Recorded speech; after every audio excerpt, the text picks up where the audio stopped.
Okay. I'm going to go ahead and start, Alyssa, as people are joining us. I'll just add them to the group. There's nobody in the waiting room right now. Just wanted to introduce myself, and then Alyssa is going to be sharing her screen with us for the PowerPoint presentation. My name is Katie Service. I am the airport manager for Cape Cod Gateway Airport.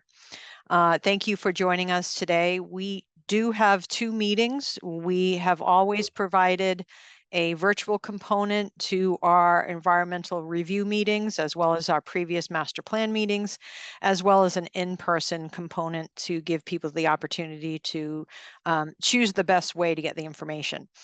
Our 2 o'clock meeting today, we will go through a presentation and we will go through how that is going to work and when we will have opportunity for questions. At 6 p.m. tonight, we will have the in-person. The same presentation will be provided at that 6 o'clock in-person meeting that is located at Town Hall. Again, 6 o'clock in person at Barnstable Town Hall is the in-person meeting. With that being said, I noticed that a lot of people have joined us. I would like to go ahead and ask Alyssa Jacobs with Epsilon to provide the PowerPoint presentation. I will begin with my overview of the process for today, and then I will be handing it off to Alyssa for the bulk of the presentation. Alyssa? Okay, can everyone see the presentation screen? It is coming live now. Excellent. Okay. Perfect. Thank you, Alyssa. So again, I already introduced myself as Katie Service. With me today, I do have several of our airport commissioners that have joined us today, as well as the assistant airport manager, Matt Ilya. And Alyssa, if you could just identify your team that's here. Alyssa Jacobs is with Epsilon Associates. They are the team that is developing the documentation for the environmental review. Alyssa? Good afternoon, everyone. Alyssa Jacobs. I'm with Epsilon Associates, as Katie introduced. I have on this Zoom call with me, Nate Rotting, also with Epsilon. We also have our public outreach and communication team of Howard Stein Hudson. Taylor and Will are on the Zoom as well, and our Bob Mallard with Airport Solutions Group, who is the airport engineer for this team. Thank you, Alyssa. And we also have several members from MassDOT Aeronautics that are with us today, as well as the Federal Aviation Administration. Alyssa, I'm not sure what's happening, but there's some blocks on your presentation that it's hard to see. I don't know if anybody else is seeing that. Okay, hold on. I think it's how do I hide floating me? Okay. You want to try? Is that? It didn't fix it. Do you want to try scrolling up and down? Like switching. Did that help? Nope. Okay. One big block on the right side. Yeah, I think it's the Zoom. Okay. There's going to be a little block in the upper right-hand corner. That's the Zoom controls. I can't do anything about that, but. Okay. Yeah, looks good. Okay. Okay, perfect. Thank you. So today's agenda, just the introductions that we just did. Alyssa will go over meeting goals. Excuse me, I will go over meeting goals. The project timeline, just to see where we are. This is meeting number 5 of our environmental review. Meeting topics, and they do relate to the written comments that we received from the draft EA/EIR. Sorry, Alyssa, for some reason that's happening. There we go. And then we will also go over next steps and how to comment and provide comments to the final EIR to MEPA. Next slide. Alyssa, if that continues, I might have to just share my screen. Just let me know. Meeting goals.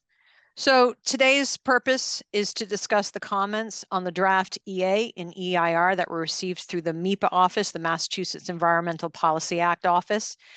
We received a total of 16 comments that were received to that office. 4 of those comments were agency comments. 12 of those comments came from the public. We will be providing project updates based on those comments. So we'll be running through a number of slides that are based on the topics received or the comments received. We've funneled them into topic headings. We will provide you with an opportunity to ask questions. We will have that opportunity after each topic is discussed to answer questions. And then we will also go through how the community can continue to submit their comments to MIPA, and then how you can continue to provide us with input and how we will provide you with community feedback. Next slide.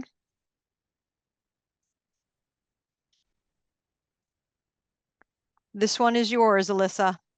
Okay, thank you, Katie. So for this meeting, we're presenting the by topic. So what we've decided will be the most interactive will be that questions will be moderated by topic. We will be pausing at specific points during the presentation to take any comments or questions. And so what we ask that you do is in Zoom, if you could please raise your hand at the end of the topic presentation at the appropriate slide. We'll take comments and questions at that time for that particular topic. Please give your name at the time of your question. Sometimes the on-screen names don't necessarily match up with your given name. And then I would also like to note that only comments that are submitted to the MIPA office or project-specific email during the document review comment period will be considered official comments. Those email addresses are up on your screen. And following this presentation and when the documents are submitted, you will be getting a notification. And again, a repeat of these email addresses and how to provide official comments to the agencies. And those addresses will also be provided on our website if they're not already there, so that you can go to our website for those links. So a quick summary of where we are in this environmental review process. This started back in 2022 when the master plan was approved. And so we started the environmental review process in the fall with our first public meeting prior to the submittal of an environmental notification form to the state MIPA office. So that started the environmental review process in November 2022. MIPA held a site visit in January 2023. And then at the conclusion of that MIPA process, they issued what was a MIPA certificate on the ENF, which set out the scope for the next document development process. As we developed that document and looked to respond to MIPA and public comments, we held 2 additional public meetings, one in June and one in December. And the draft environmental assessment and environmental impact report was submitted in December of 2023. The project offered an extended comment period. So that comment period closed in February 2024. And MIPA issued its certificate on that document.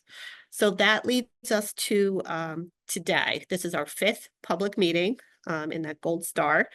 The project has had, numerous additional public meetings outside the regulatory review requirements. And so we're here today to kind of present those comments and our responses, and those are incorporated into the final environmental assessment and final environmental impact report. That document will be submitted early next month, and MIPA will go through its review process. There'll be a comment period, and MIPA will issue their certificate in November.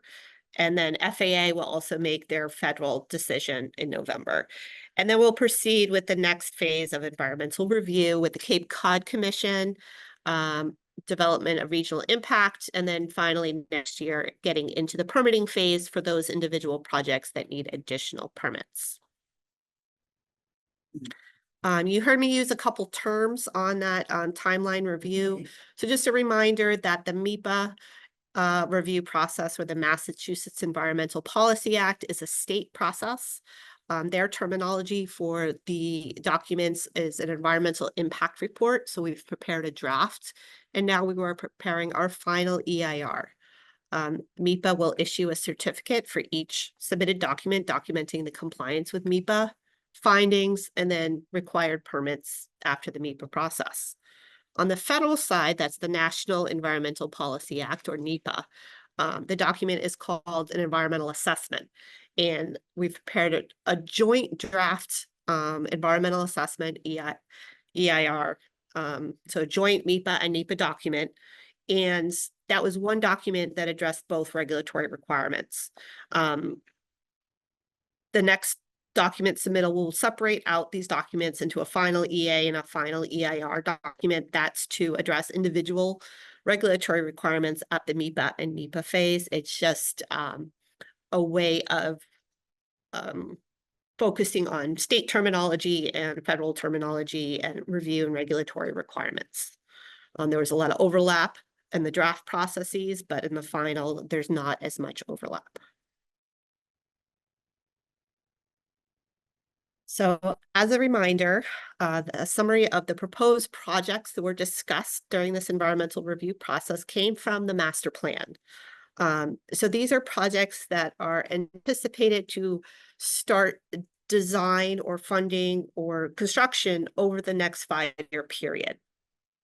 And so these projects include, and this is just a very high level overview of these projects, the realignment of Taxiway Bravo, which is on this side of the airport. See my mouse? Yep. Okay. The construction of a new parallel taxiway, Taxiway Delta, paralleling runway 1533. Removal of Taxiway E, or Taxiway Echo, here in the purple. And easement acquisition, and by willing selling parties only, for runway protection zone and runway safety area protection. So that brings airspaces into the control of the airport. We're not proposing any construction on those parcels, or that property is merely an airspace control easement. Finally, looking at a 895-foot extension at the 15 end of runway 1533, and associated taxiway Alpha extension. The master plan also identified some aeronautical development areas. We have the north ramp over here and the east ramp over here in these blocks of yellow. And then a proposed construction of a snow removal equipment building, the SRE building, will be located on airport. What you see in orange here, this is what we're calling a phase 2 project. This is a project that was part of the master plan, but is not included in the next 5 years. This is a runway safety area project for EMAS. EMAS stands for Engineering Material Arresting System. And it's a way of improving safety off the end of the runway and bringing that up to current FAA standards. And the other components of phase 2 are some terminal improvements. And Alyssa, I'm just going to jump in here. At the approach end of runway 6, we have a similar EMAS bed. So that's what's being proposed on the opposite end. So it's not any type of runway environment. It's just to improve the safety area. Thank you, Katie. Okay. So we're the MEPA comments received. When I say MEPA comments, I'm referring to comments by MEPA, the agency itself, public agencies, or the public and public community groups. And so these were comments that were received during the review process for the draft EIR. And so during the 60-day comment period, MEPA comments primarily focused on the following topics: airport noise, groundwater and aquifer protection, air quality and greenhouse gas emissions, wetland impacts, tree removal, public health and environmental justice, and airport usage, and airport location. If anyone is interested in reading all these comments verbatim, they are within the MIPA, the Secretary's certificate, which is the MIPA document, and that is available online. I could email it to you. Please reach out if you're interested. So we're going to start with the topic of airport noise. And so we're going to go through some high level, what were these comments focusing on, what are our responses, and then we'll open it up to any questions on the airport noise topic. So at the top of the screen, we see kind of a summary of some of these comments. And so a C before the comment denotes that this was something that came out of a comment letter, so either from an agency or a public comment letter. And M denotes that this was detailed in the MIPA certificate itself, so it's a regulatory requirement that we address this as well. So just to kind of clarify how these are kind of categorized. So the comments were noise modeling doesn't count as measuring noise. The draft EIR didn't really include a Part 150 study, and that flight path analysis should be required in order to fulfill our environmental review obligations. So the response to this is that the Aviation Environmental Design Tool, AEDT modeling. So noise modeling using this tool is the FAA standard requirement of software to model noise. And that's what we utilize to develop the noise contours that were presented in the draft EIR. So the FAA uses this model to generate average annual noise results for an airport. If noise contours do not impact residential property, other studies are not required per FAA regulations. So in this case, the noise contours, and I'll get a little bit more into this in a couple slides, did not exceed the thresholds. The airport is committed to analyzing the flight takeoff procedures on a separate time frame, and we'll be starting that process shortly. And I'll get to what that process involves in a minute. So when you hear the term Part 150, this is the noise compatibility study. This is codified in the Code of Federal Regulations at Title 14, Part 150. And that details what is required. So the noise exposure maps that we, or the contours that are shown on the map are consistent with the FAA requirements for a Part 150 noise analysis. The noise maps revealed that all the surrounding land use meet the FAA compatibility criteria under future conditions. So a full Part 150 study includes two technical components: the mapping, which is defining the existing and future aircraft noise exposure boundaries, as well as a noise compatibility plan, which would identify mitigation measures for non-compatible land use. So based on the modeling that was completed, we did a full Part 150 study is not warranted for the future conditions. The noise contour that was the outcome of this modeling does not show 65 decibel noise contours leaving the airport boundary into any non-compatible land use. The reason that modeling was utilized and not actual noise monitoring in residential neighborhoods is that noise monitoring inherently has some additional margins of error in terms of being able to utilize that data for evaluating noise impacts. And so you would need hundreds of monitoring locations in order to develop an accurate picture of what that noise may be experiencing on any given point in a day and time. The modeling looks at the federal a day-night average sound level. That is the federal noise metric that is utilized across federal agencies. And this reflects a person's cumulative exposure to sound over a 24-hour period. And it provides a mechanism to describe environmental noise in a uniform way for all airports. So by measuring noise in people's backyards, that's not a standard noise metric. While that may provide some additional useful information for the environmental regulatory review process that we are going through, this is what is required.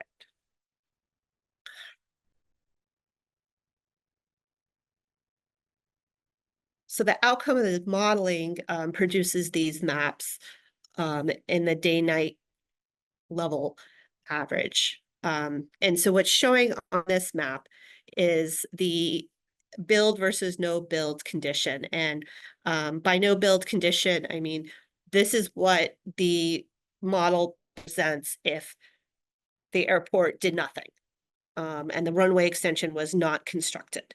And so that is represented in the solid shading that you see in these various colors. The build condition is if the airport built the runway extension. And so what the modeling shows is that there's one area, and this is anticipated, where there is a difference between the build and the no build condition. So I'm going to zoom in, and then I'll go through what the different colors are. So this is off the 15 end where the runway extension is proposed. What we're looking at is the federal, the metric of day-night averaging, DNL. And the 65 DNL is what is looked at. And so the shading is, again, the existing conditions, or I'm sorry, the no build condition.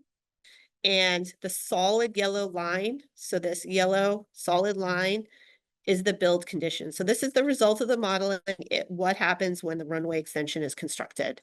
And so as you can see here, the black line is the airport property boundary. And so this yellow line stays on airport property.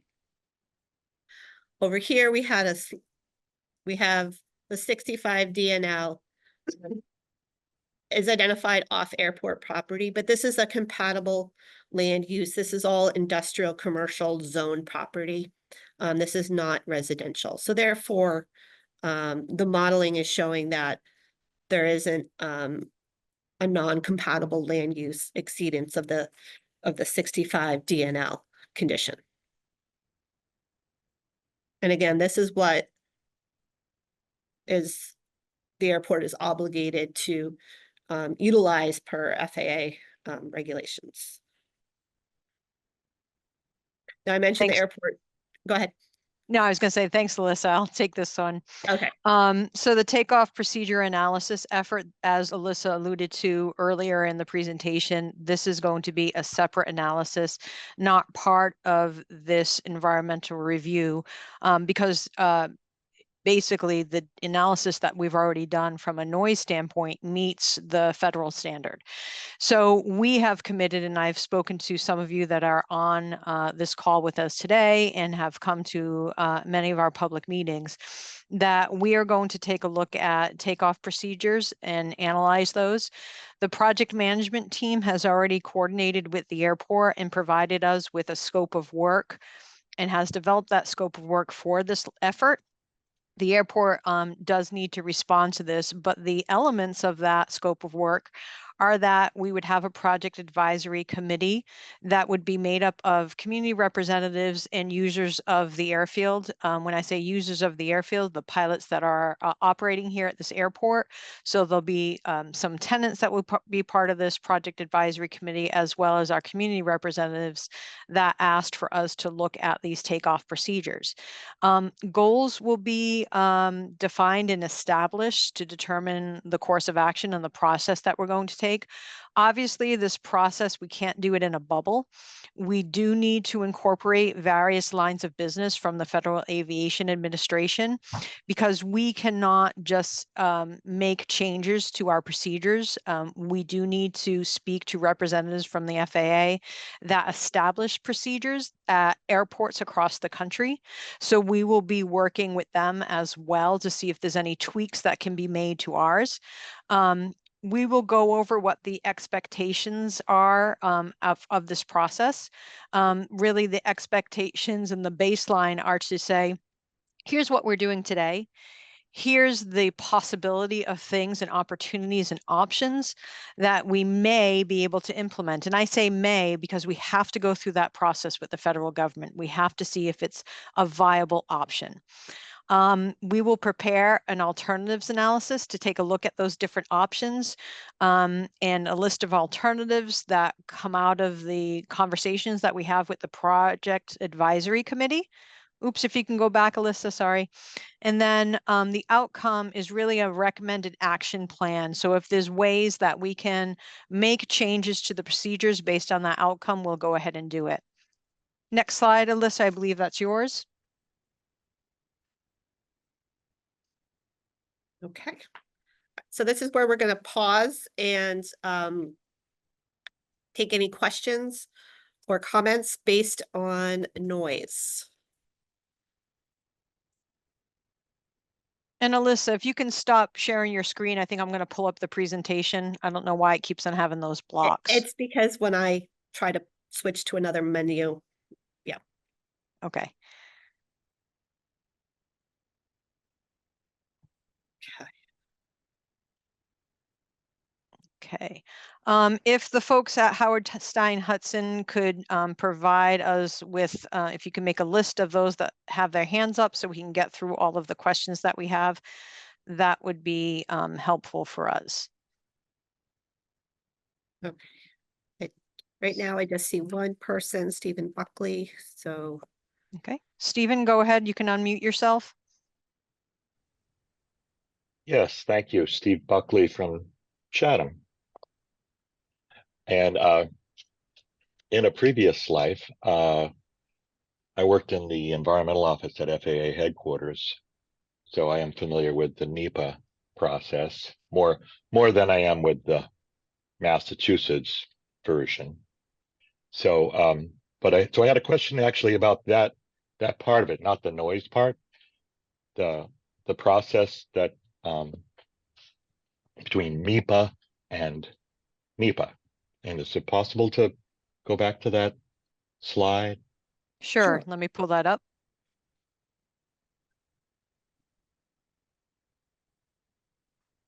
Give me a few moments to get back to that location.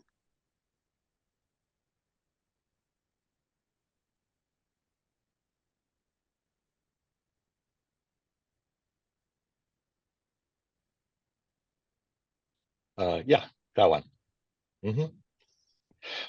Yeah, so anyway, I see on the left the MEPA with an M has been approved by, I said, issues a certificate for the environmental impact report, which is the Massachusetts version of a federal document. And so I'm wondering, since it appears, help me understand, it appears that this has been that Massachusetts state government has looked over the environmental impact report and said, yeah, we like the draft, we like the final, and has, I guess, basically approved it. But I don't see anything equivalent on the federal side, because as you all know, or well, unless you work for the federal, unless you're familiar with these things, that this is a federal, the environmental assessment is a federal document. It's not a Barnstable document. It's not a state document. It's not even a consultant's document.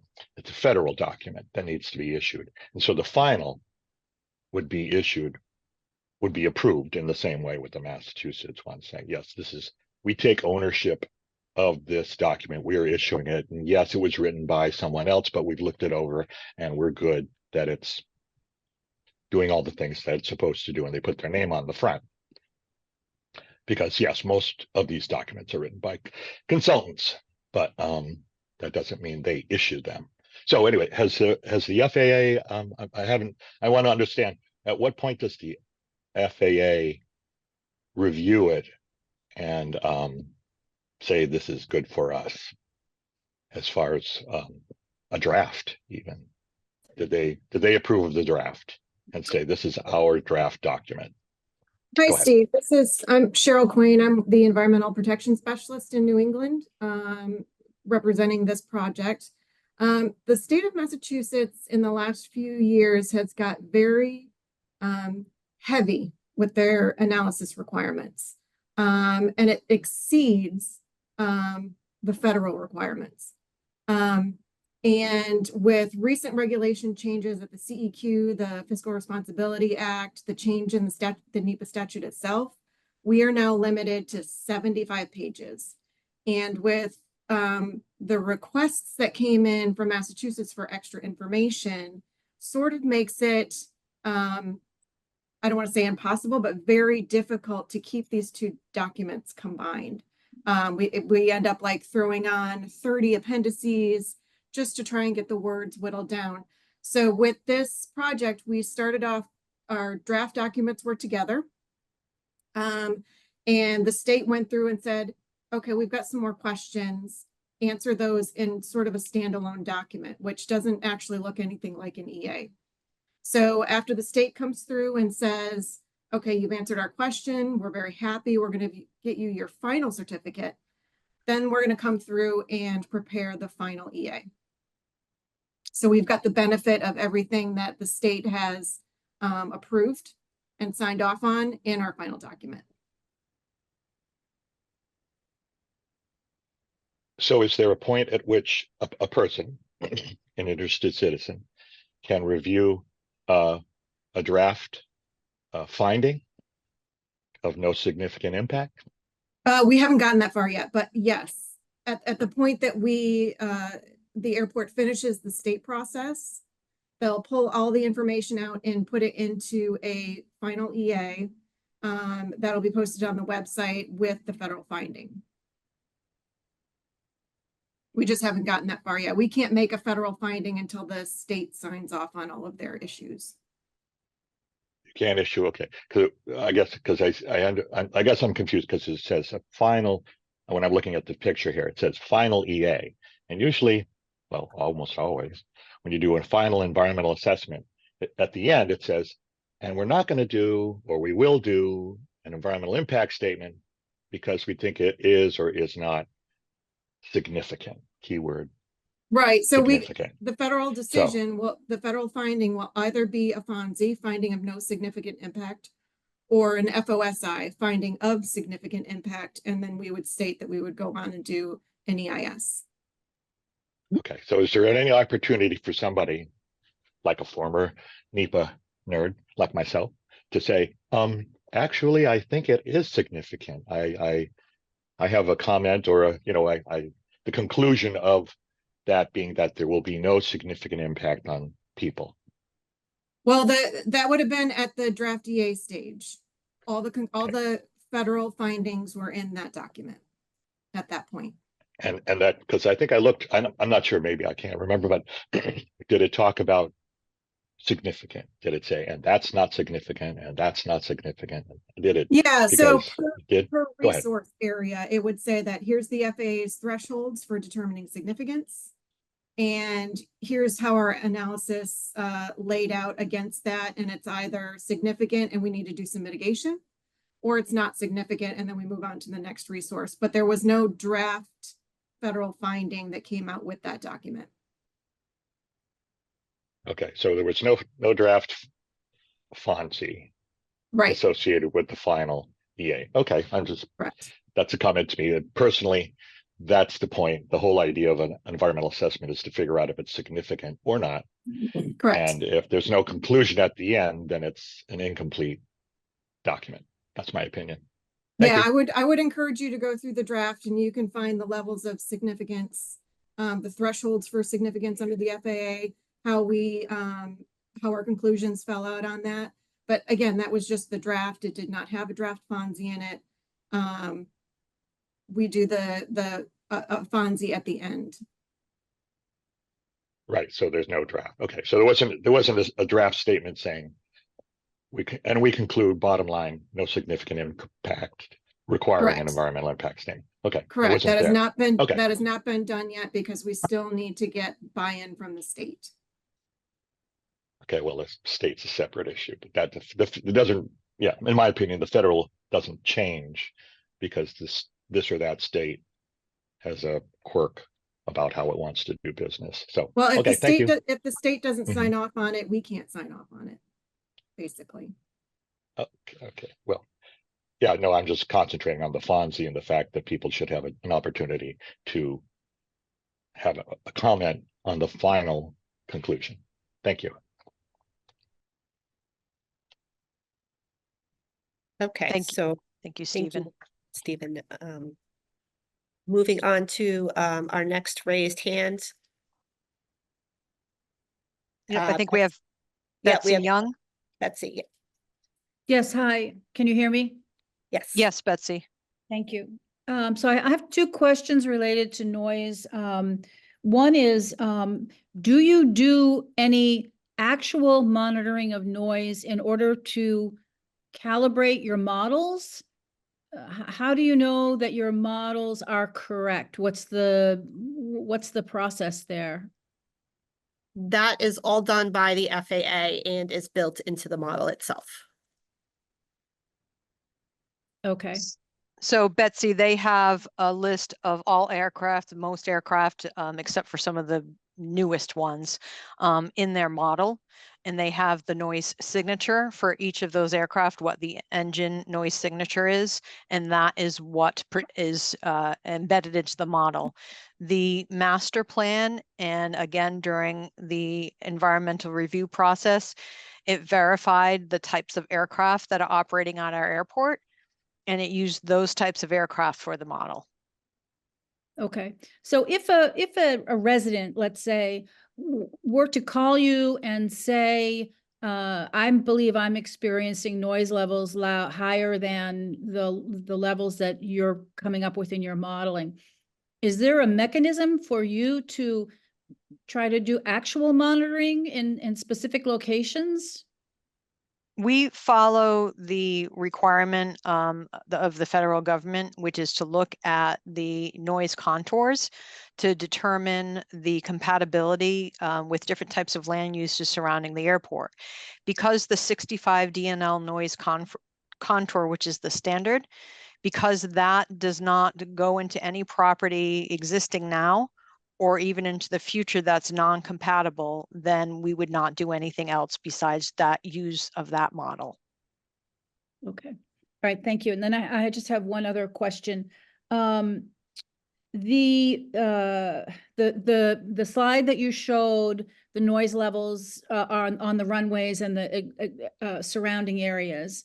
Let me bring that back up for you. Oh, thank you. Give me 2 seconds.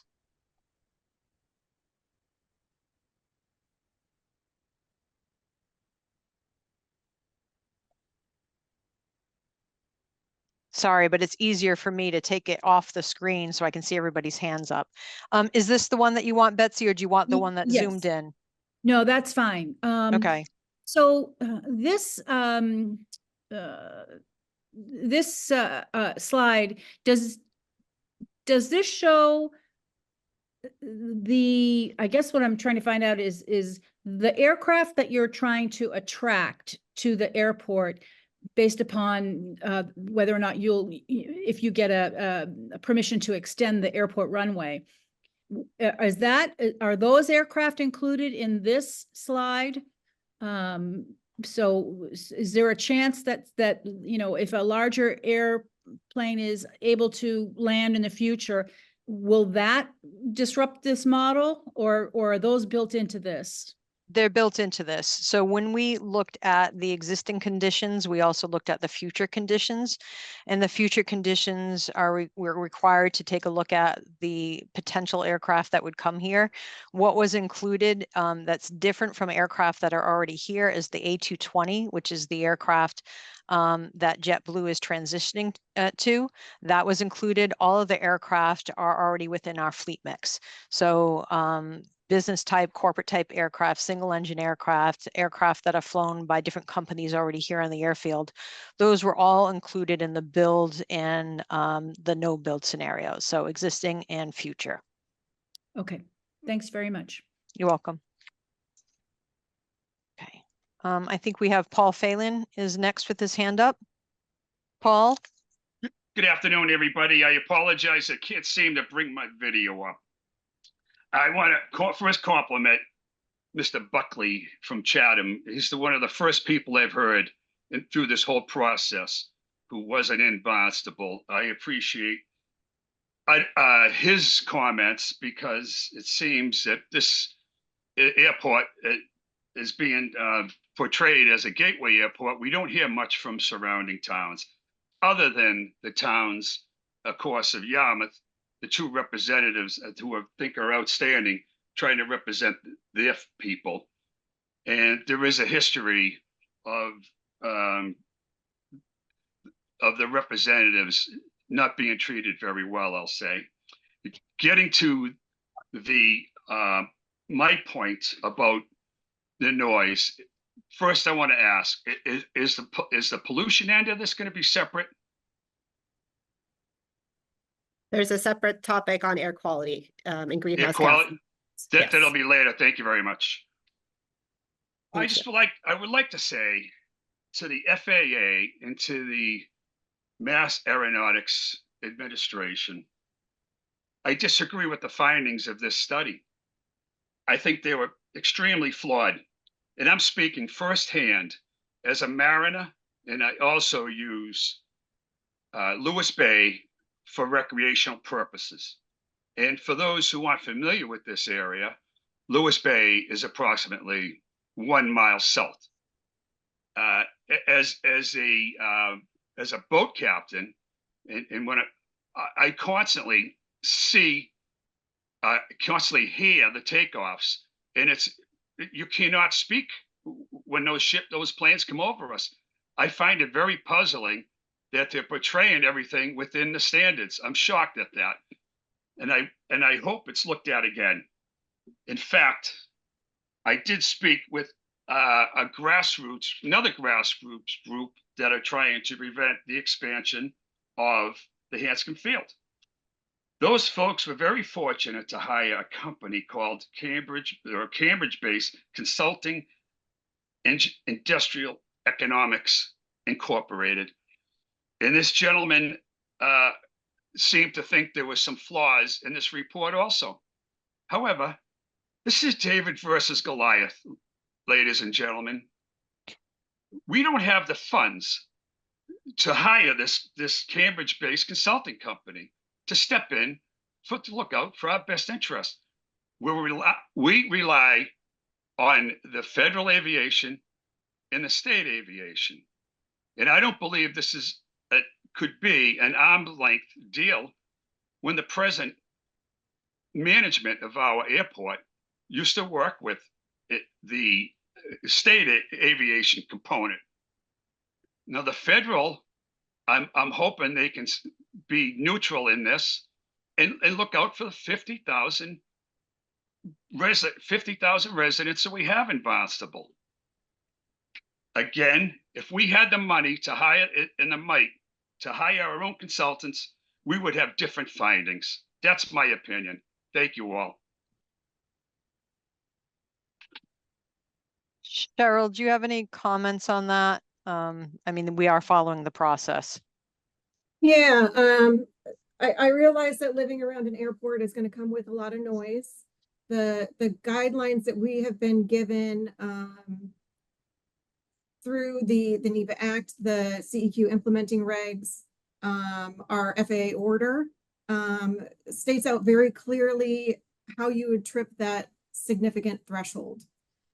Within our FAA environmental order, we've got a numeric value that we lay over those noise contours to see if anybody has gone beyond our significance threshold, at which point they would be required to be mitigated. And in this case, we didn't see that happen. Thank you, Cheryl.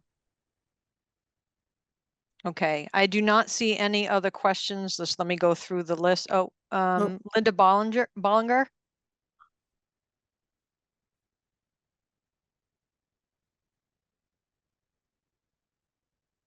Linda, if you could take yourself Yep. off of mute to ask Yep. your question. Thank you very much. I just wanted to ask Cheryl Quain, does that mean that you've done single event noise testing? No, that wasn't done here because the metric that we use is a cumulative impact. So if we set out noise monitors around the runway, we would get single events, and we don't have any way to process that, turn that into mitigation, because the noise metric we use is that cumulative metric. So the noise levels that Hyannis Park in Yarmouth is experiencing, which is well over 65 for sure, on a Sure, regular basis, but is not DNL, not a cumulative. not DNL, not Right. DNL, absolutely. These are single event, and they keep they interrupt most conversations when we are outdoors, many when some homes that are not as well insulated, it would interrupt internal conversations as well. So what you're telling us is that we just have to live with that, because your monitoring system is not going to consider these as true noise interruptions. So we do that the DNL metric is meant to give a more thorough picture of what you're experiencing. Try not to get fooled by the 65, because that's, basically, the a loud conversation. It's a cumulative metric. So if you just had one airplane fly over you and it tripped your sound level meter up to 95, 100, something like that, we don't have a way to translate that into our mitigation program and our significance threshold program. Now, the headquarters was asked to go through and look at, it was a noise policy review that was begun, I believe, not this summer, but last summer, collected comments from everybody in the public all over the country. What do you think of the DNL metric? And what do you think of the 65 dB threshold for significance? They've got 9,000 comments, and headquarters is currently, weeding their way through that, looking at, plain citizen comments, as well as universities, audiologists, all of their input as to which metric and threshold could be used and why. So does that mean that there is hope that, in fact, some of this monitoring would be changed? So the monitoring, there's no requirement for monitoring. What it could mean is maybe the next time we come around and do an environmental assessment or another project, and that is going to lead to more operations in the area, at that time, headquarters may have come down with new guidance that says, we're not going to use DNL anymore. We've got some way to combine DNL with maximum noise level, and you have to meet these two things, and then therefore it's significant. But I have not been involved in the review of comments, so I'm not quite sure what they're going to come up with. Okay, thank you. Okay, Bob Wittenauer.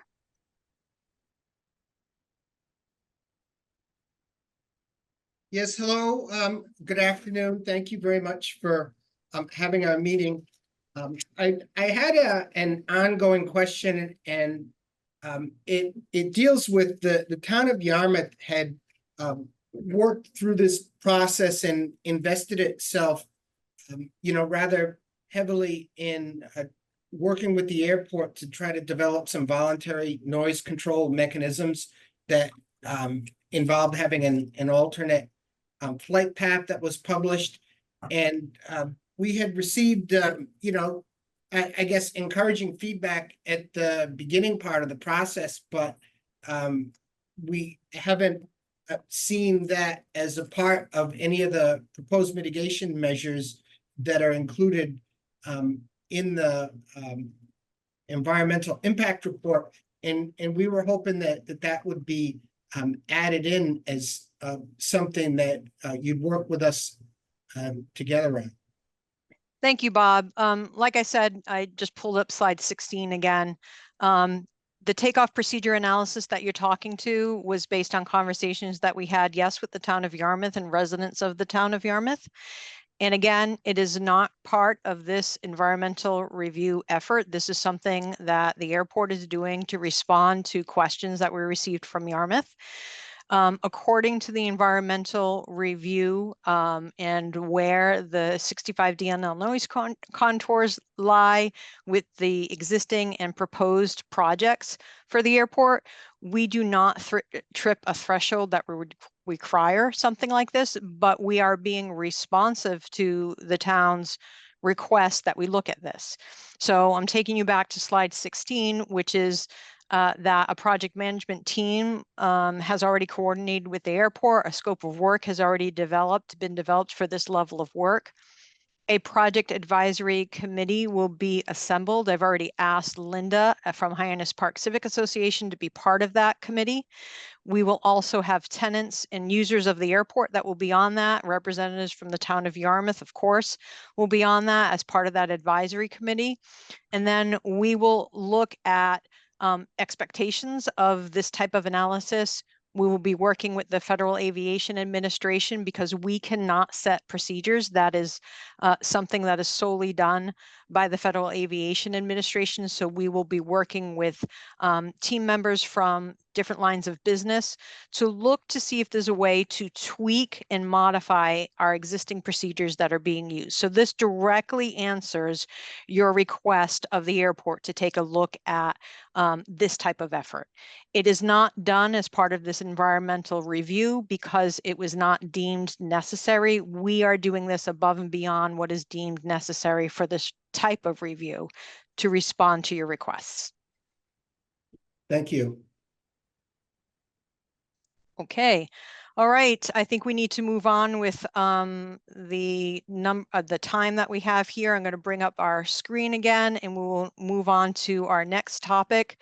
And I would just like to state if everyone could ask one question or per topic. So when your hand is raised, we'll cover that topic. But in relation to time, we just want to move through this. So these are the comments that were received for groundwater and aquifer protection. So I'm going to turn this back over to Alyssa. Alyssa, just please let me know when you need me to advance the slide.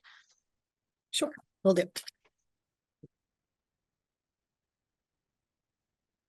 Okay, so thank you, Katie. Moving on. So comments and questions related to the groundwater and aquifer, the sole source aquifer that lies beneath the airport.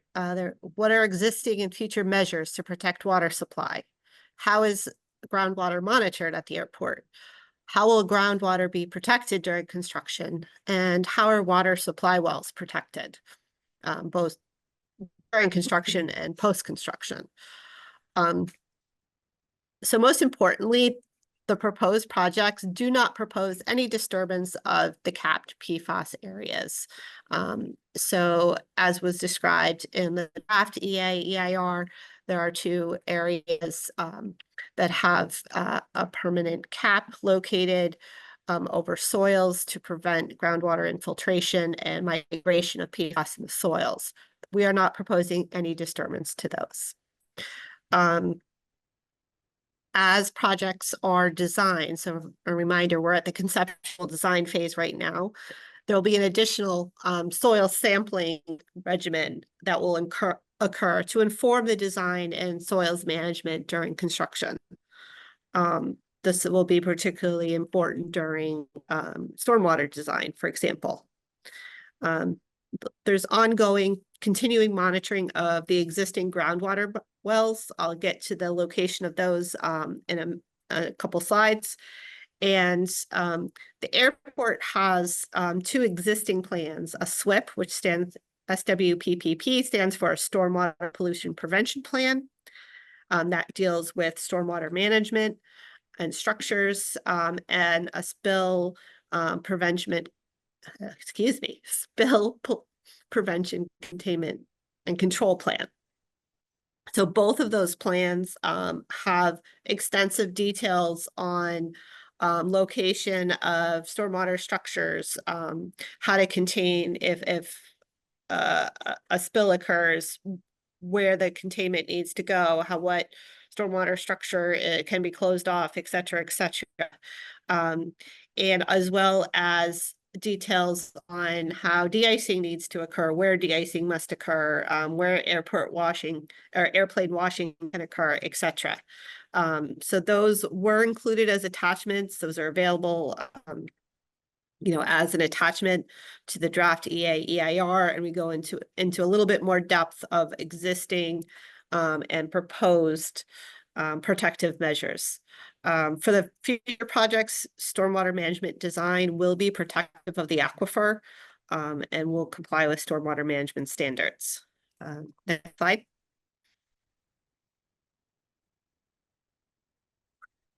So there's extensive monitoring data already available. The airport has collected over 131 soil samples, over 200 groundwater samples, and surface water samples.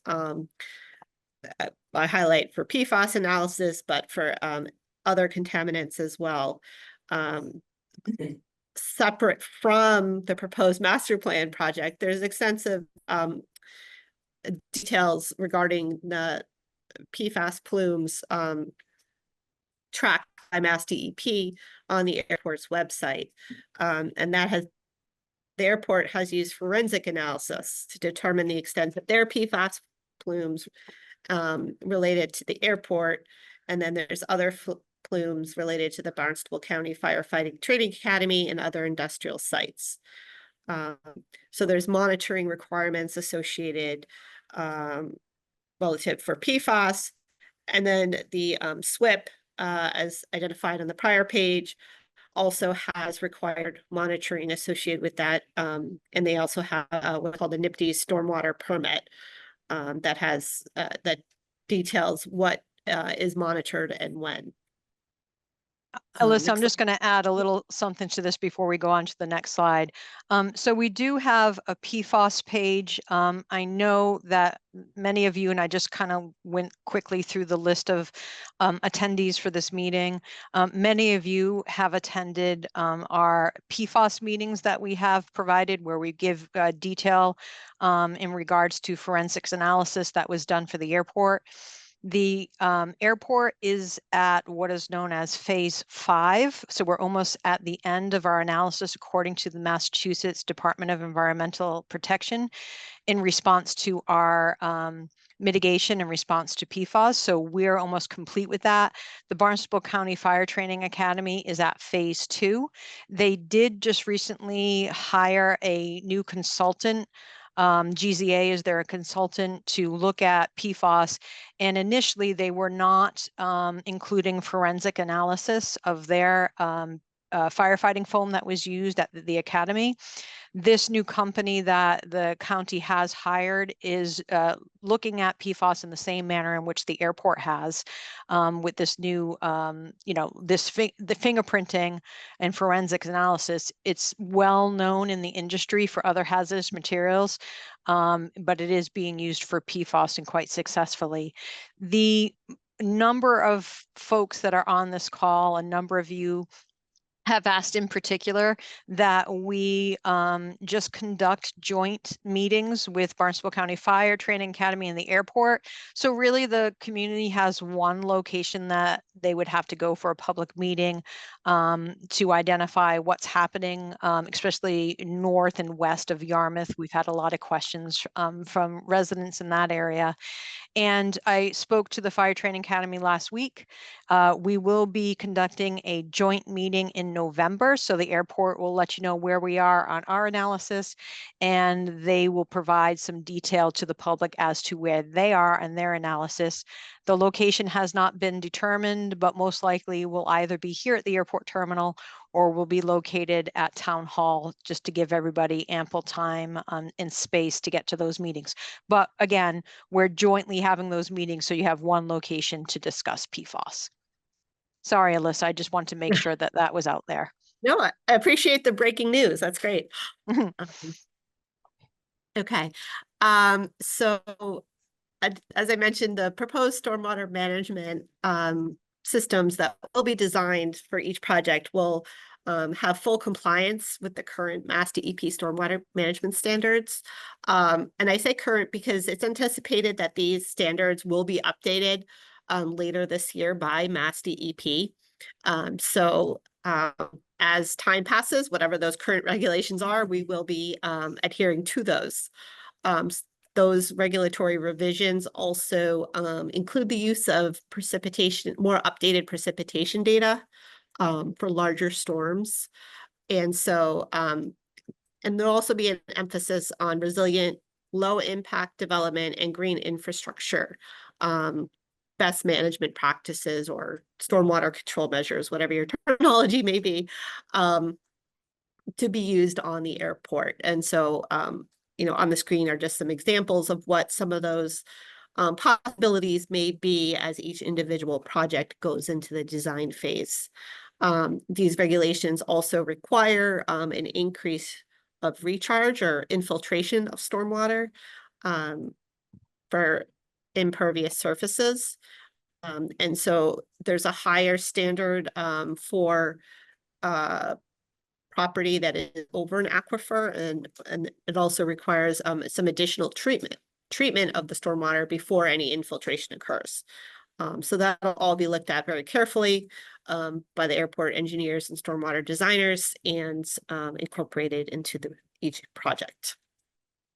And that gets very detailed when we start going through those projects to see what is, like Alyssa said, the most standard and up-to-date requirements.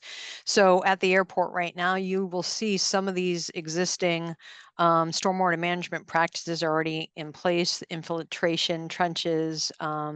We have some tree box filters that are located within our parking lot area. We have bioswales that are located along runways and taxiways and in our parking lot area. So there's a number of different types of stormwater management that have been incorporated through the years as we go through our development. And you'll see a mixture depending on what's needed at the site.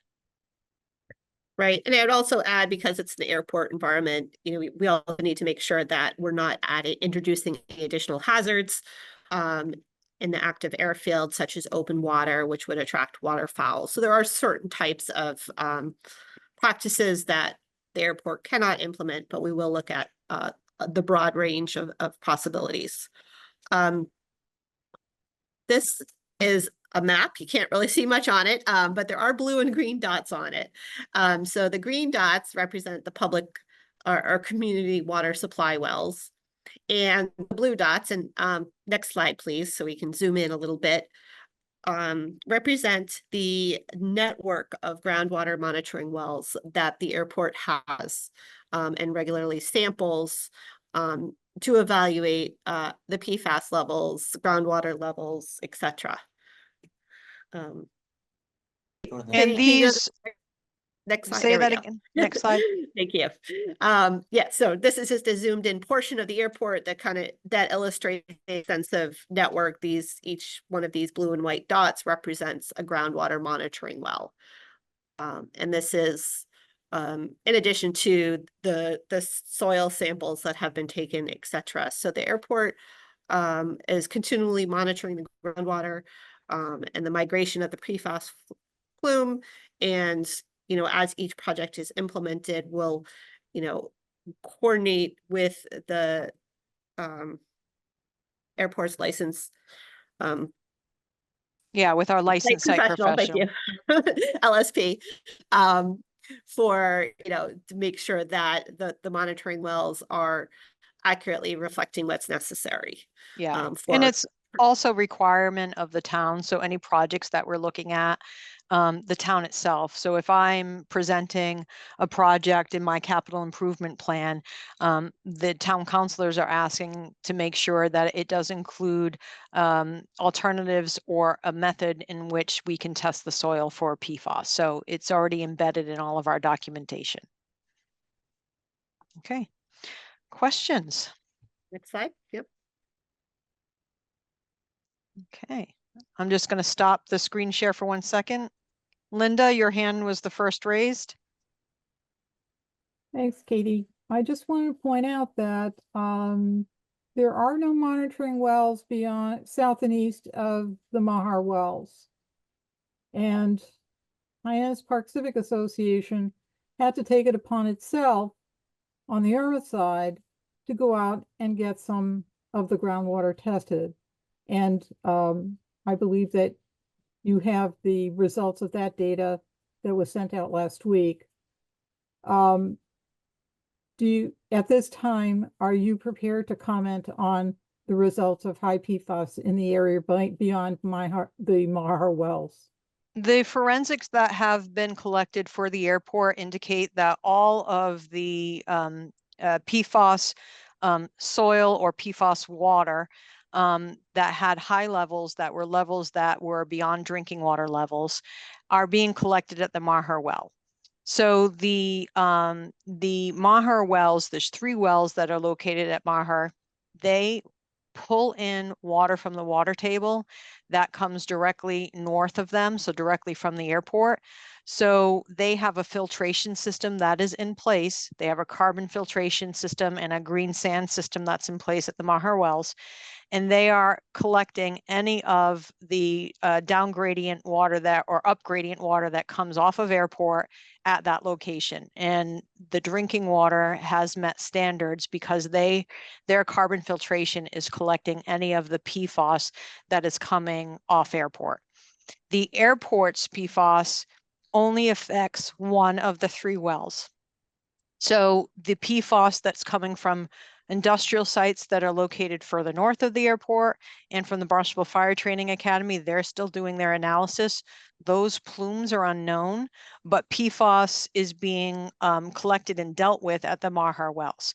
Beyond the Mahar wells, south going into Yarmouth, we are not doing any type of water sampling or soil sampling for the Mill Creek, where PFAS was identified by other studies that were done. It meets drinking water standards. So the airport's mitigation is to cap our 2 sites, which we've already done, and to continue with the filtration that's occurring at Mahar well. In fact, the airport has paid for a portion of the treatment that's being done at Mahar well because they wouldn't have had to have done that if the airport and other industrial sites were not contributing to PFAS in the drinking water wells. So they have installed a system at that facility that is responding to the ability to allow for drinking water that meets the standard. Our PFAS does not go beyond Mahar. Well, that's not what our results, our testing demonstrated, but I will leave it at that. I would urge your consultants to take a look at the data that we collected and please comment further on it because it is of concern to us. We've been asking for years now that in fact the area beyond Mahar wells be tested for any leakage of PFAS beyond the treatment site.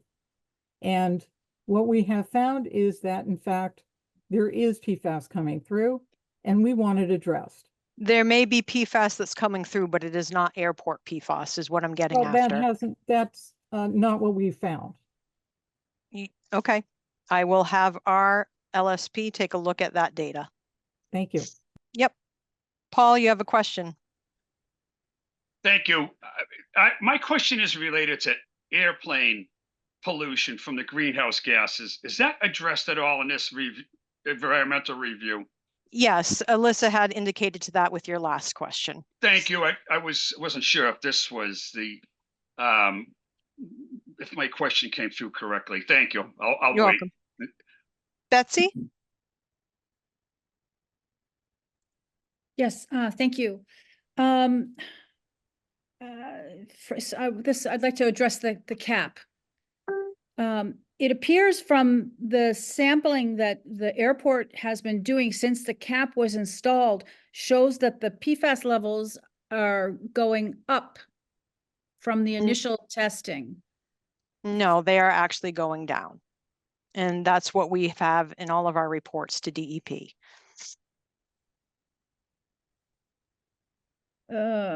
Okay, well, the data I'm looking at, again, this is related to the information that was sent out by the civic associations of Yarmouth and Hyannis, that the initial cap installed in 2020 initially showed the levels of PFAS going down, but since then they're creeping back up to those 2020 levels. Your data doesn't show that? Are you talking about airport specific data? Because our monitoring that we're doing of our mitigated areas and the capped areas show that the PFAS levels are going down. There will be fluctuations with groundwater. When groundwater swells higher, it will pull PFAS in from the soil that has already been contaminated, and it will pull PFAS back into the water table, and then it's treated at Maher wells. But we've seen a significant decline in PFAS levels since we have capped them, and we have all of that data available on our website. Okay, thank you. You're welcome. Any other questions? Okay, I need to get back to give me a second. Okay. I am going to ask, Matt, are you on the line right now? Yes. Okay, for some reason I can't, oh, there we go. Can everybody still see the slideshow? No. Okay. Not yet, no. Something has happened to you. Give me a minute. There we go. Okay. I don't think you see it now. Yes. Okay, Agenda. very good. I don't know why it's changed. Is it scrolling through the different locations here? Yes. Okay, perfect. All right, let's go back to where we were.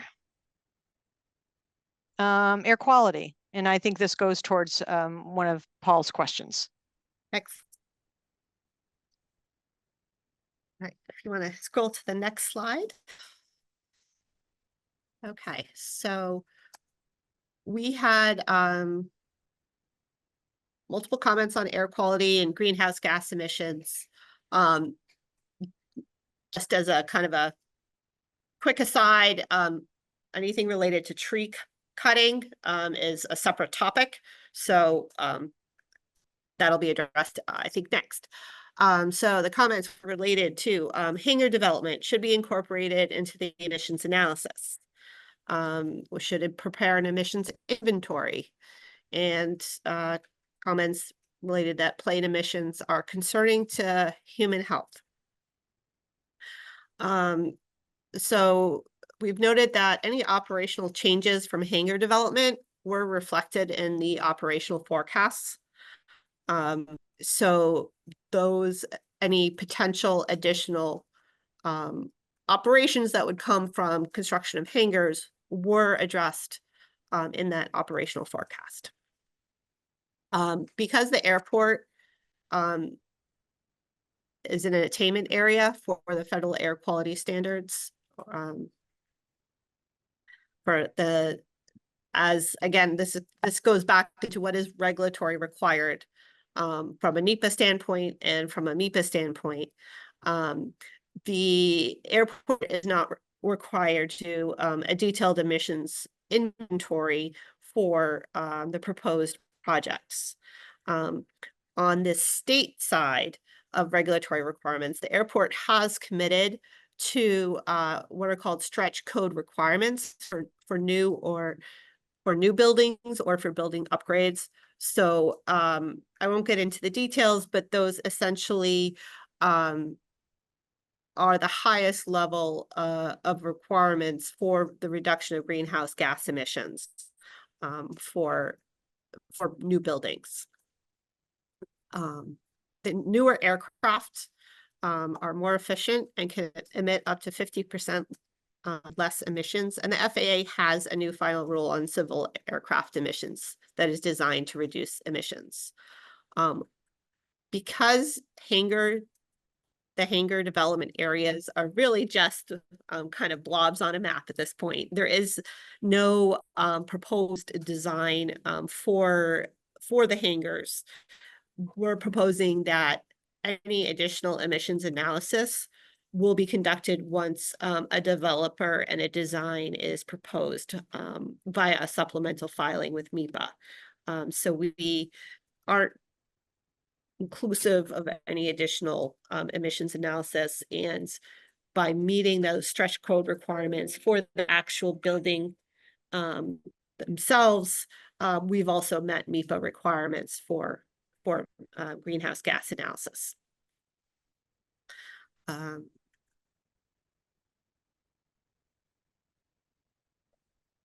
So that's a very high level summary. So I guess we'll go to any questions.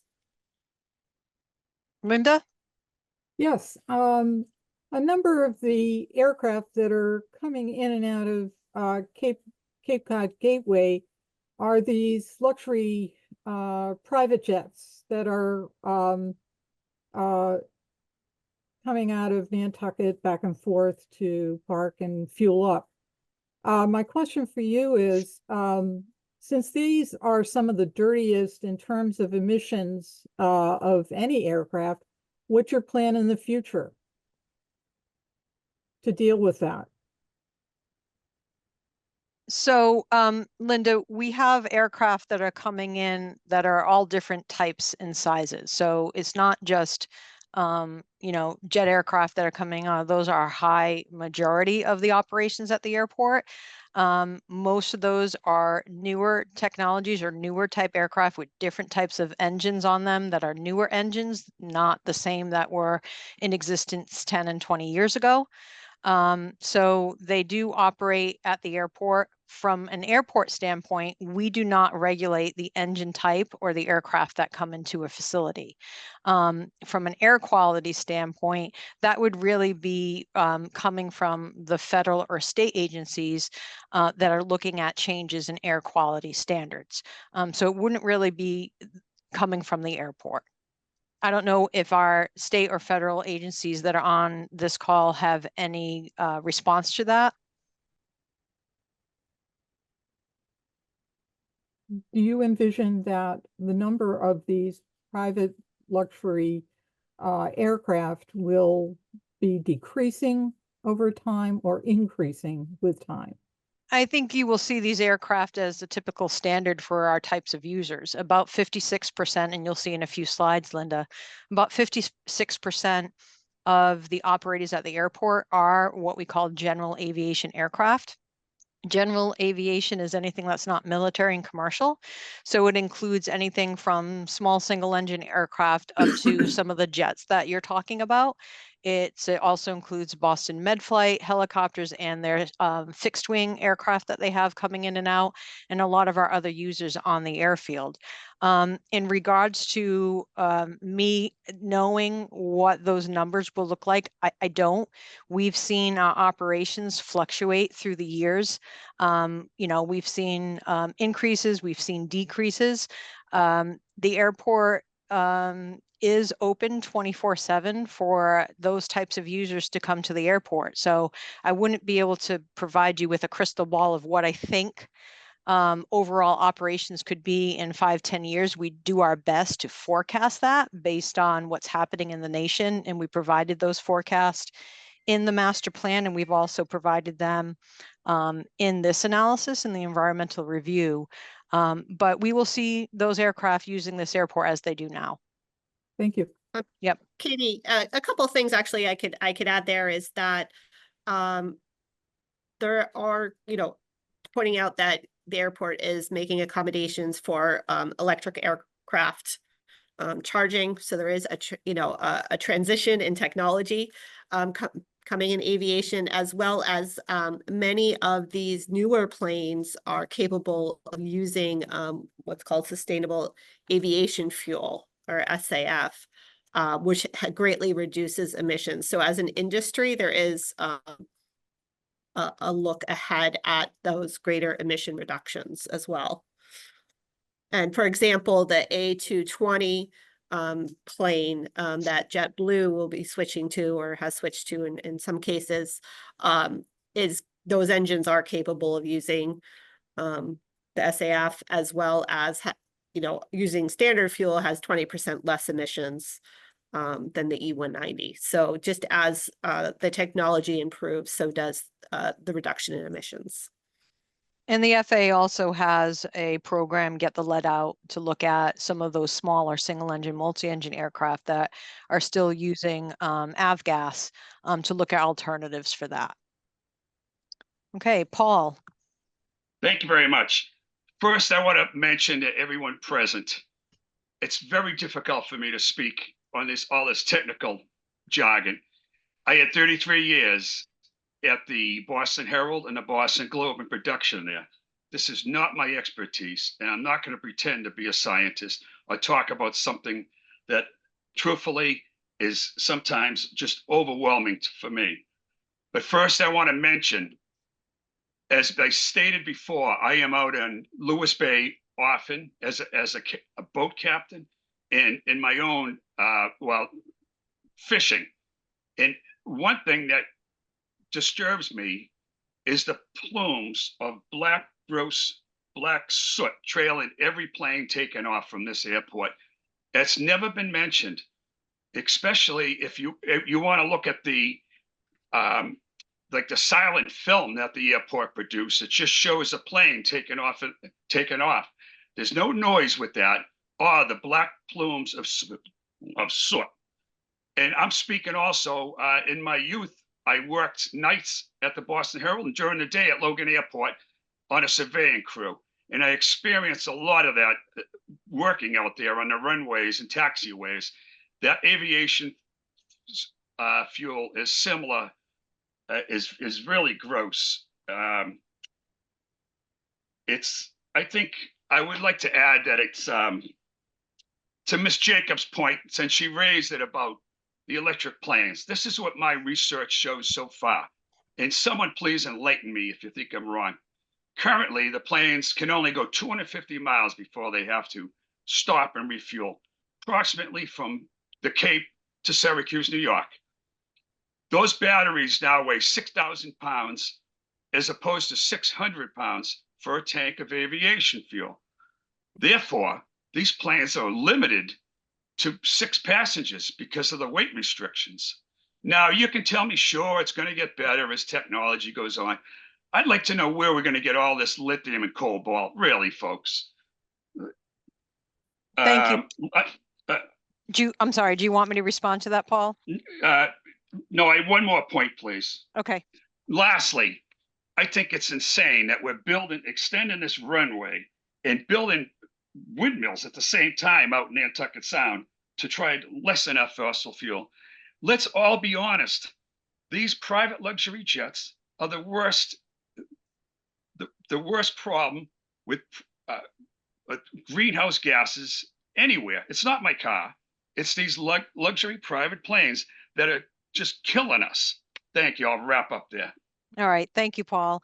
In regards to the overwhelming data, I apologize for that, Paul. It is very technical data that we have to supply. A lot of models that we use to look at air quality and water quality, to look at noise. It is the standards that we're using. So we are complying with those standards. And unfortunately, a lot of the standards do get into more technical detail. We try through this process to provide just an overview of what that looks like. There are some folks that do work with those technical standards on a more regular basis. And, not everybody understands those, and I apologize for that. The regards to the electric aviation, you're correct. The batteries are heavier and they are limited into the range that they can travel. And yes, technology will get there. Technology will have new developments that are coming along the way. We started with electric vehicles, and that has come a long way. There's so many electric vehicles that are out there. They are looking at the electric aviation market as an option. There are a number of companies that have already developed aircraft that are using and being tested in test scenarios right now. I don't know where the cobalt and everything else will come from to supply these vehicles with the lithium batteries and what they need. That is not a question for the airport. That's really an industry question. In regards to private jets, we're much more than private jets that come to this airport. We have a lot of users at the airfield that is a healthy mix of different types of aircraft. So when you think about this airport, and I will get into that in a couple of slides, there is a healthy mix of various types of aircraft and operators at this airport. So it's not just private entities that are flying here. It's a number of different entities. And I'll leave it at that. I think Stephen Buckley, you have a question? Yes, it was a comment related to what Mr. Phelan just said about jargon and so forth. And having worked on that side of the fence, so to speak, as a federal environmental engineer, explaining all these terms and so forth, it is difficult to take a lot of technical information and translate it into plain language that the average person can understand. And a lot of times people lapse into their own jargon without even realizing that they're using words that ordinary people wouldn't understand. So there is something I would call called plainlanguage.gov. It's actually a law that says that the federal government's supposed to, by law, explain things in plain language that the average citizen can understand. So, and by the way, Secretary Pete Buttigieg's mother is a linguist. So I know he appreciates the value of being able to communicate in a way that people can understand. Thank you. Thank you. Only we Okay. all had the secretary's speaking skills. Okay. Moving on to the next slide. Give me a second here. Need to stop sharing. Yeah. And can you see that? I don't know why. Whenever I stop sharing, it doesn't give me access anymore. Give me a second.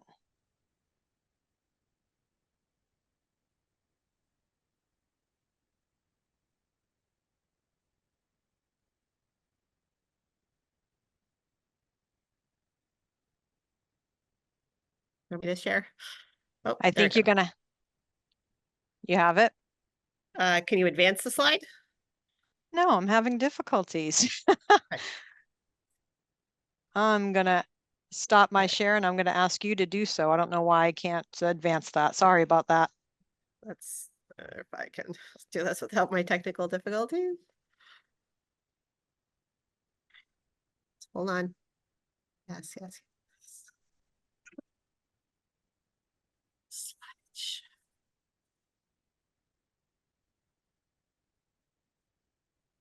Get there, get there. Hide. Okay. All right, so our next topic is wetland impacts. Oops. Okay. So wetland impacts, just as a reminder, the only project proposed that does have any wetland impacts related is associated with the taxiway D parallel taxiway project. So relative to this particular project, one of the general comments was there are too many wetland impacts. There are no details on wetland mitigation, and sediments in the pond can affect the groundwater. So what we have done since the last document, the draft, is we've revised the conceptual design for taxiway D to reduce those vegetated wetland impacts by 35%. So we've reduced them from 4,600 square feet to 3,000 square feet. We've also advanced the mitigation effort. We've identified the wetland replication area, and we've provided some conceptual plans, detail. However, the details and design will be finalized during permitting. We've also identified some of the best management practices to utilize during construction to isolate work areas within the impact area of Upper Gate Pond to avoid sediment disturbance to the water column.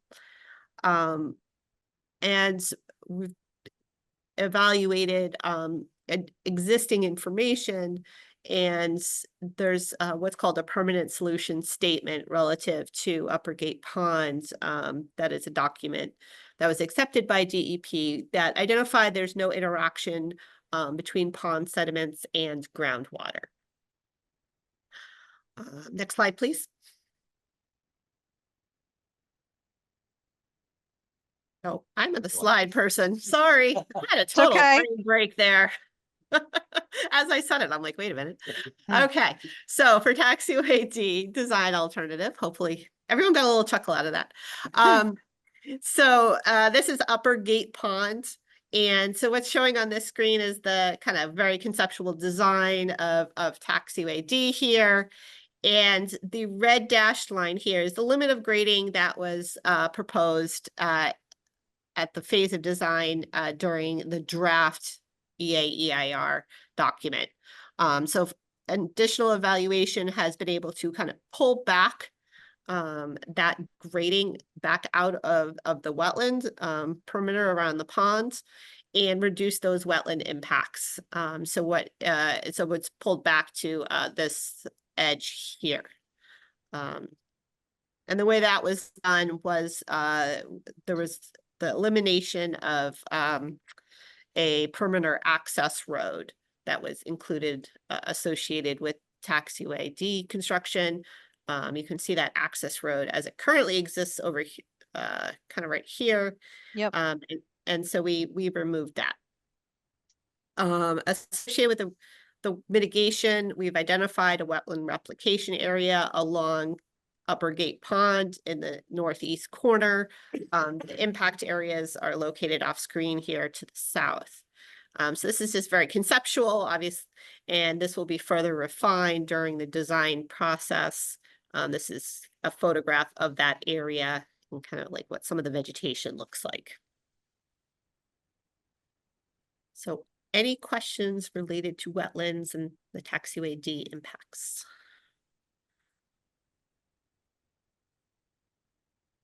I'm scrolling through the list and I see no hands raised. Okay, moving on. Moving on. All right, so this next topic is tree removal and tree cutting concerns. So some of the tree removal comments. And so again, just a reminder, tree removal is associated with the taxiway D project and that one of the hangar development areas. So comment on conservation restrictions should be evaluated as a mitigation measure. We should look to minimize the tree and shrub clearing and offset these impacts with tree planting and buffer enhancements. And that we should look to reuse of the wood products on site to reduce impacts.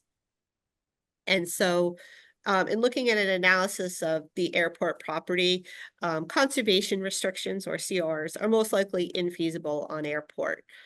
However, the airport is participating in the Greening Hyannis tree planting program.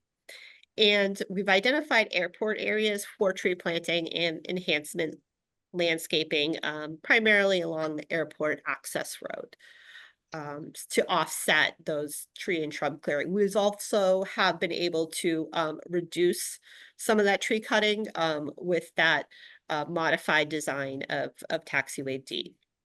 And we're also proposing that any the reuse of wood chips, so any trees or shrubs that will be cut will be reused on site for projects such as erosion control, kind of vegetation management control, along fence lines, as has been done in past projects, and then also can reuse the chips as mulch for landscaping around the terminal.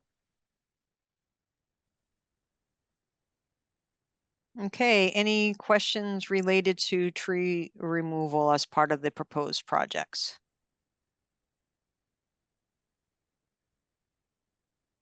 Seeing none, next. Cruising along. All right. Next topic is public health and environmental justice. And so there was a lot of overlap with this topic and the tree cutting and the air quality and PFAS. So looking at the airport should mitigate historical PFAS impacts. We need to make sure we have an updated environmental justice distribution list. And we need to identify additional mitigation measures for the environmental justice community. I think the first couple of these bullets, I think Katie hit on during the water quality discussion. So I won't repeat those. Looking at the stakeholder list has been continuously updated and reviewed by the state MEPA Environmental Justice Office. So they receive all communications and we make all meetings and document publications available and translations if requested. I think we've already hit on that the airport is supporting electric aviation and the use of sustainable aviation fuels. And the airport, there's also a grant program that the airport can look into to place some on-site air quality monitors. One or two other airports in the state, I believe, do have these. And then this data is readily available for real-time monitoring via the internet. And just so you're aware, during our most recent project for runway 624 rehabilitation, we did have air quality monitors on site during that entire construction project to monitor the air quality as we were working in the location of runway 624.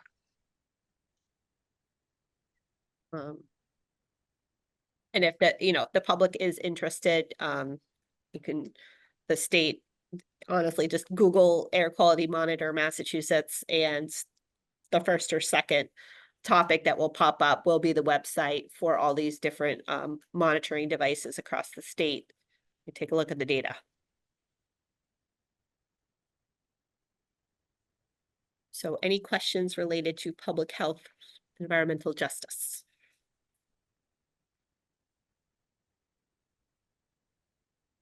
Alyssa, I do not see any. Okay.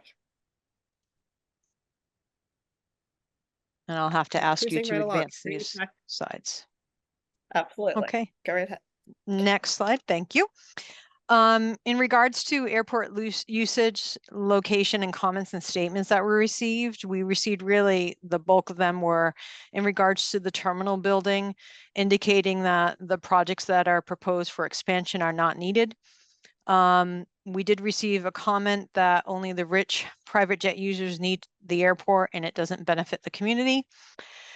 And closure of the airport and potential movement of the airport facilities over to Joint Base Cape Cod. Those were the bulk of the comments.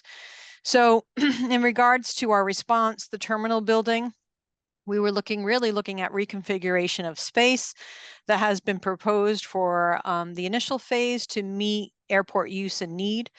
The airport does serve many different users in all of Cape Cod from the commercial core of Cape Cod. So we're not only providing a surface for the rich private jets to land on and take off from. We have a lot of different users, and I'll go through that in a moment. And the MEPA office, through their draft, through the ENF and the draft EIR, accepted that Joint Base Cape Cod is not a feasible alternative, and the FAA will not be studying airport closure. Next slide. Reconfiguration that's proposed for the initial phase of airport use and need. It's really looking at terminal expansions and modifications that can be made so that we can adequately respond to any of the passenger needs that we have now and in the future. So we have a small TSA hold room, and with 3 flights happening in close proximity this past summer, time-wise, we did run out of passenger room in the holding area. So you can see that photograph on the bottom left. That shows a completely packed room that is beyond the TSA screening checkpoint. The photograph in the middle, highlighted in very light yellow. I apologize for the light yellow, but that basically, thank you, Alyssa, shows the holding room size. It can accommodate about 100 to 130 people comfortably. So the existing secure hold room is just over 2,000 square feet. And we saw this summer, especially, that with the seasonal flights of JetBlue and American Airlines, as well as the year-round flights with Cape Air, at times this summer, we had an overwhelmed secure screening area. So this is one of the reasons that we're looking at reconfiguration possibilities. Perhaps a temporary solution similar to what Nantucket and the Vineyard do, which is to put in an outside structure such as a tent or a more permanent structure that's really only used on a seasonal basis. Next slide. The airport serves many different users. So really just kind of giving you a background. We're one of 9 enterprise funds in a department of the town of Barnstable. We're the highest budget and revenue outside of the general fund for the town of Barnstable. The airport is not tax funded by the Barnstable residents. So the airport pays the town of Barnstable about $1.6 million annually in indirect fees and taxes for those tenants that are on the airfield. In 2020, the economic impact analysis that was done by the State Aeronautics Division identified various tenants and associated businesses located on the airport with employment for over 1,700 people and an annual payroll of nearly 74 million. The regional economic output is 157 million. The current federal funding program, where we receive the vast majority of our funds to implement various projects at the airport, is really funds that are obligated from the AIP program. It's drawn from the Airport and Airway Trust Fund, which is supported by aviation user fees, fuel taxes. So basically the users of airport are funding the program. I provided this slide only because I think there's a misconception sometimes about what is the airport, who we are, and what we do from an impact standpoint when it comes to the economics of the region. Next slide. There are 3,300 airports open to the public in the United States. The graphic on the bottom right shows mostly you're seeing blue dots. Blue dots are, thank you, Alyssa. Blue dots are showing the majority of airports in the United States.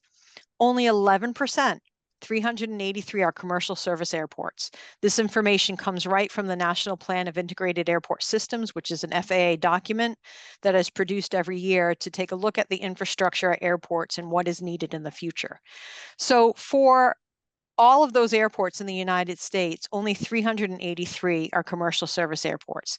They include airports such as Boston Logan, Chicago O'Hare, New York. About 62% of that 383. Our airports like Cape Cod Gateway Airport, Nantucket Airport, the Vineyard, we're all very similar, where the vast majority of our operations are general aviation. General aviation is anything outside of military or commercial aviation. So about 56% of our operations are general aviation. About 41%, 41.5% is air carrier and air taxi operations, and just under 2% is military operations. That's what occurs here at this airport. So those are our types of users. Next slide. So some have stated that the airport isn't busy. I would dispute that fact. The airport revenues have increased by 106% in the last 6 years. We are home to 65 businesses and private users with 1,700 employees. Cape Air is in its 35th year of operation. JetBlue is in its 11th year of operations on a seasonal basis. And American Airlines is doing quite well in their first season with an average of 80 to 90% passenger load factors.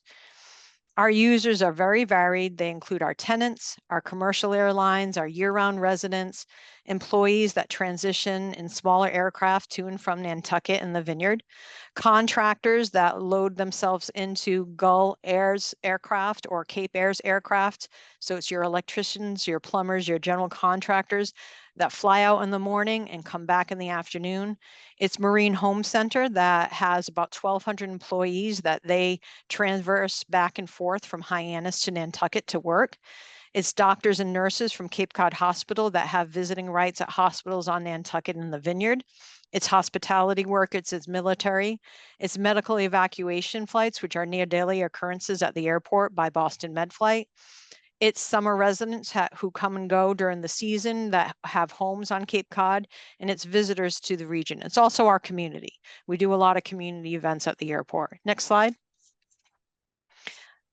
This is a just photograph montage of who our users are. So they are varied. We're not all about just jet traffic that's coming in and out. We're about many different types of aircraft that utilize this facility, many different types of users. We have 4 rental car companies that are our users. We have small fixed base operators that have been operating here for over 40 years. We have Atlantic Aviation that has been here for over 20 years. So we have a lot of users at this airfield that are very varied. We also have WS Development who's here, and they're recreating the space called what was formerly the Kmart Plaza into the landing at Hyannis. So again, various users. Next slide. So the conversation that has revolved around the closure of this airport and moving us to Joint Base Cape Cod, a relocation, if you will, it is not a viable alternative per the MEPA certificate, nor is FAA studying airport closure. Neither the Airport Commission nor the town can unilaterally close or relocate an airport. And again, the FAA is not studying this option. There are a lot of elements that would have to take into account that would really be detrimental, not only to the airport, but also to this region. Airport land, any land acquired by the airport from the federal government would be subject to federal obligations, meaning that of the 639 acres that are here in Hyannis, they would have to be purchased back at fair market value. Grant assurances would have to be repaid. Right now to date, that's over $99 million and growing. Every time the airport does sign for a new grant, that gets added to the obligations that the airport must repay if we were to close. Existing airport tenants would have to be compensated for their investments. So just to give you an example, we have a new tenant that's on the airfield that put in over $1 million to renovate an existing hangar. Obviously, that was a significant investment on their part that would have to be repaid if they were to be moved to another location, and then new facilities would have to be constructed for them. So as a department of the town, which is why I had that slide that talked about the enterprise fund, as a department of the town, we only have so much money in our reserves. And the town of Barnstable is really the backstop. They would be on the hook for the above fees. With what is occurring within the town of Barnstable with modifications to our sanitary sewer system with connecting many of our residents to sanitary sewer, as well as a lot of other projects that we have going on within the town. This would be a significant drain on the town's general fund. So I don't have any more slides on that, but I am willing to take questions.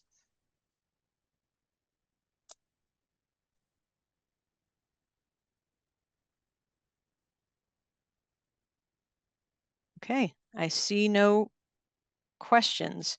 Next slide, Alyssa. All right. So what are the next steps? So the final EA and the final EIR documents will be filed in September.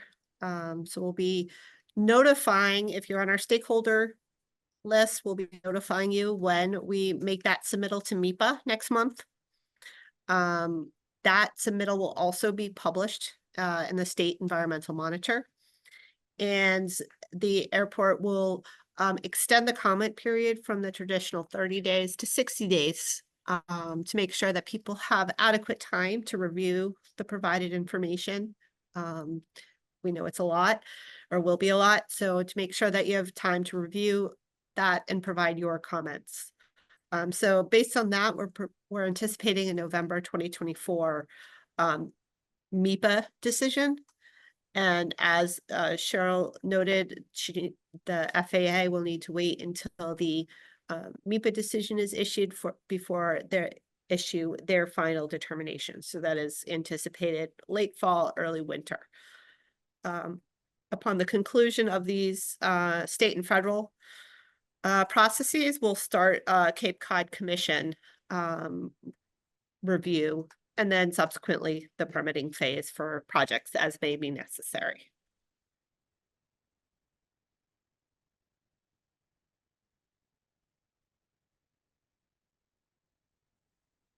So I'm just leaving this slide up with our project, with all the contact information. I see that Steve Buckley has raised his hand and he has a question.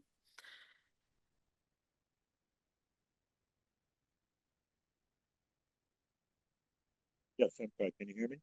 Yes, we can. I was just wondering,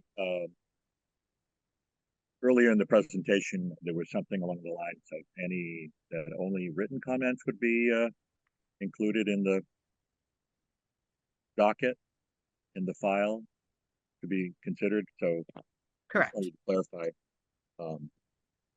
the verbal comments today won't be considered? That is correct, because the state, so obviously this is just a public information meeting. When the actual documents are made available for review and comment, that is when the comment period will start. Okay. And will this this is being recorded today, is that become part of a federal document? I mean, So does the FAA keep that as proof of the legal requirements for public participation? No, this isn't part of the NEPA project. All the issues discussed today were to address the state's comments and the comments that came in through the state. We did participate in a public meeting when the draft EA came out. So that was our outreach at that point. The video recording of this is just for prosperity. Go back and ask questions, things like that internally to make sure we understand concerns. But anything stated as a comment for either the state or the federal process would need to be written during that public comment period. Okay. Yeah, I just wanted, you had mentioned earlier that the new regulations from the President's Council on Environmental Quality had come out recently, and directing how federal agencies like FAA need to do things a little differently. And I would just point out that one of those things is more earlier and better public understanding and engagement. in order to head off problems early in the process rather than later. So, Yeah, I think Katie, correct me if I'm wrong, this is the fifth meeting? The fifth Yes, this is the fifth, and really only 2 meetings are required for the process. So we went above and beyond that by providing now a 5th meeting. oh yeah, number of meetings, quantity is not the same as quality. And so earlier we were saying people trying to understand the jargon and so forth and so on. So it's really, if the public gets a deeper, I'm just pointing out that it seems to be a push at the federal level for people to feel like they're more involved than just more deeply understanding what's going on, rather than just the number of meetings. So just an observation. Thank you. Yep. All those meeting materials are available on that website. So, Yes, we will post the video from this meeting on the website, and we will also post the presentation. Stephen, if you look at the website under flyhya.com, the / environmental assessment, it should actually say environmental review, not assessment. That information, you can see the previous meetings, the 4 previous meetings, and all of the material that was provided, including presentations, documentation, as well as stakeholder letters that went out in regards to all of these meetings. Thank you. and one can tune into the in-person meeting via the local channel that they also record and post on their YouTube channel for prosperity. Yes, thank you. Thank you. Okay, Chris Greeley.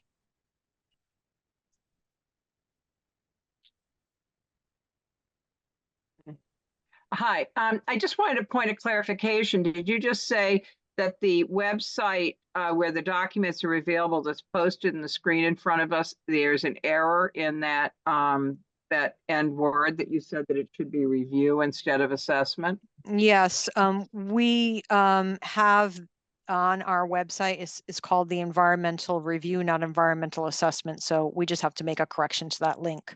Okay, But it's well, the same. It's the same website that you've been going to since the start of the environmental review process. Okay, so we'll be environmental / review / We'll is that- modify that, and we'll make sure that the stakeholders have the Katie, link. this to link, that. this link works. This is Okay, this is not perfect. an issue. Okay, Yep, thank we you. just checked it. Thank you. Any other comments or questions? Okay, seeing none, I'd like to thank you for being involved in the process. Again, this evening, we will have our in-person meeting at Town Hall, at Barnstable Town Hall. And I appreciate your time and the questions that were asked. Thank you all.